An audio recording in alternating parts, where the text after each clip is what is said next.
चैत 15 गते भएको घटनाप्रति दुःख व्यक्त गर्दछु र त्यो शहादत प्राप्त गर्ने पत्रकार सुरेश रजक र सबिन महर्जनप्रति श्रद्धाञ्जली व्यक्त गर्दछु र उहाँहरूलाई शहीद घोषणा गरियोस् भन्ने माग गर्न चाहन्छु।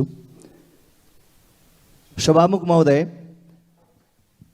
यहाँ मैले जवाफ दिनको लागि त मसँग समय छैन, तर मेरा मित्रहरूलाई मैले एकमुष्ट के भन्न चाहन्छु भने अब कथाले,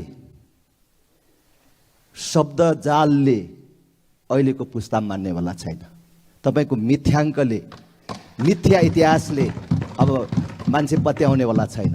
अहिलेको चाहिँ नि डिजिटल युग, अहिलेको सूचना प्रविधिको विकास, त्यसबाट युवा राम्रोसँग परिचित छ।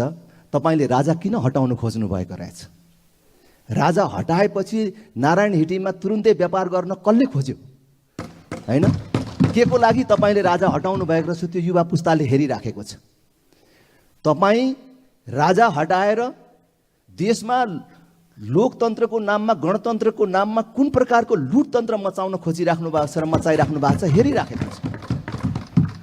तपाईको त्यो कृति कुराले अब यो पुस्ता मान्दैन, युवा पुस्ता मान्दैन, म भन्दाको पछिल्लो पुस्ता अब मान्दैन। तपाईले जतिसुकै भन्नुहोस्, हिजो अस्ति आजभन्दा 8 वर्ष अगाडि देशको राष्ट्रिय ऋण 6 खरबमा थियो, आज 27 खरब पुग्यो।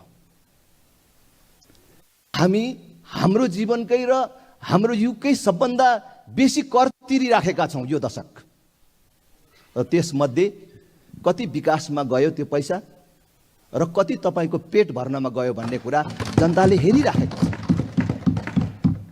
तपाईले गणतन्त्रको नाममा आकाशमा उडाउन नमिल्ने प्लेन किनेर खानुभएको कमिसन, तपाईले प्लेन बसाउन नमिल्ने एयरपोर्ट बनाएको कुरा राम्ररी हेरेको छ।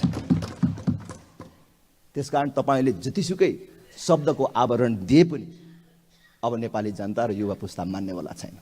तपाईले नेपाली युवालाई भुटानी शरणार्थी बनाएर बेचेर आफ्नो व्यापार चलाउन खोजेको कुरा हेरिराखेको छ। तपाईले जबसम्म आफ्नो व्यवहारमा सुधार गर्नुहुन्न नि, तपाईको गणतन्त्रको विरोध चलिराख्छ मात्र होइन, जनताले उल्टाउँछन्। तपाई इतिहासको कुरा गर्नुहुन्छ, इतिहास पढ्नु भएको छैन?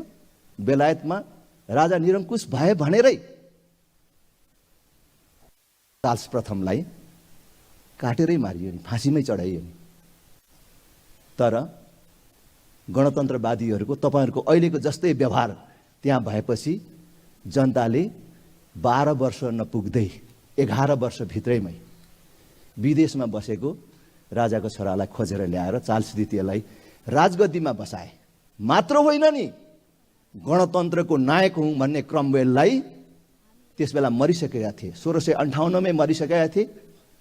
1660 मा जनताले च्यानबाट खोतलेर निकालेर उसको अस्थि पञ्जरलाई फाँसीमा चढाए।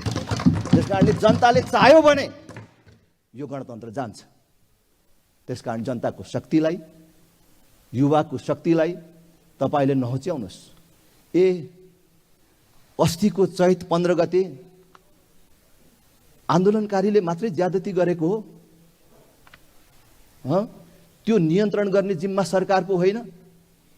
तपाई कांग्रेस एमाले भन्नेहरू आज यो सत्तामा भजन कीर्तन गाउँदै, मादल बजाउँदै आइपुगेको हो। तपाईहरु तोडफोड नगरी आएको हो, मान्छे नमारी आएको हो। त्यसकारणले मैले भन्छु कि त्यो सबिन महर्जनलाई हिँडिराखेको बेला गोली किन हानियो? छतमाथि बसेर मञ्चमा किन म्याद सकिएको अश्रु ग्यास बर्साइयो? किन माथिबाट गोली हानियो? त्यसको जवाफ चाहिन्छ। र मसँग समय छैन, म अनुशासनपूर्वक आफ्नो समयमा आफ्नो कुरा टुङ्ग्याउँछु। म त्यस विषयमा सरकारको र सबै विश्व समुदायको, मानव अधिकार जगतको म ध्यान आकर्षण गर्न चाहन्छु कि